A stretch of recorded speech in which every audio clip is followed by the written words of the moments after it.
So hi, I'm Angela Treat Lyon, and today on the video challenge, we are supposed to talk about what we do and how we do it for our clients. And I do a lot of things, so I thought I would choose the fact that I'm a book designer and tell you about that. Now, it made me think of my podcasting training many years ago when we were told, when we go on as a guest and they say, well, what do? You don't sit there and you go, well, I'm a lawyer or I'm a book designer, because people's eyes just glaze over because they think they know what you're going to say. And they couldn't be farther from the truth, but already you've lost their attention. And so what you do is you say something like a provocative sentence or a provocative question. For instance, as a book designer, I would say to you, did you know that of all the self-published authors out there, most of them never sell more than 250 books? So if you're a would-be author and you're thinking, I want to publish a book, that statistic is going to go, wow, is that going to happen to me? And how can I prevent that? Or maybe I should just give up. You see, you want to produce a stream of thinking in the listener's head. So today I was thinking that I'd talk about book designing in terms of speed, because if you want to write a book, I'll bet you anything that one of your first thoughts is, what am I going to write about? Is it going to take me 10 years the way a lot of authors take? And what's it going to take? How do I design my book? How do I publish it? So what would happen if you knew of a way that would save you 2/3 of the time that you would normally take to write your book? Because that's what I teach my author students, because I have them write their book in a backward way. I know it sounds weird, but if you do the process that I take you through by asking yourself, well, why am I publishing this book? Why do I even want it out there? And not because you want to help somebody, but in terms of, well, why am I doing it for me? Do I want to make money in royalties? Do I want to use it as a lead magnet? Do I want to make a how-to for teenagers that would make me feel really good and give it to them? Or am I writing a report or a workbook? The reason you want to ask yourself those questions is because it'll determine the size and the type of book that you write. In other words, if you're doing that little freebie book for teenagers, you want him to be able to have it in his pocket. So it's probably a 5x8 book, long and skinny, or even 4x5, just something really small.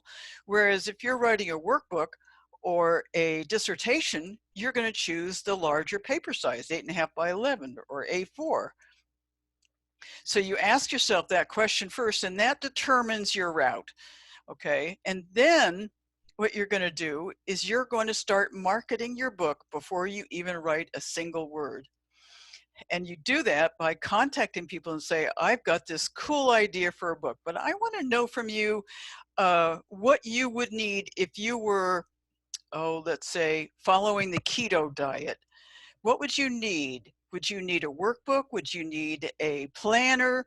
Something like that. You don't say, I'm going to write a book, support me. You ask them a question of what they need. And if they don't have the need, then you say, well, do you know anybody who would have a need? And could you maybe ask them? So you start a dialogue, and that way you start marketing and selling your book before you've even written a single word. Because marketing is all about having a conversation.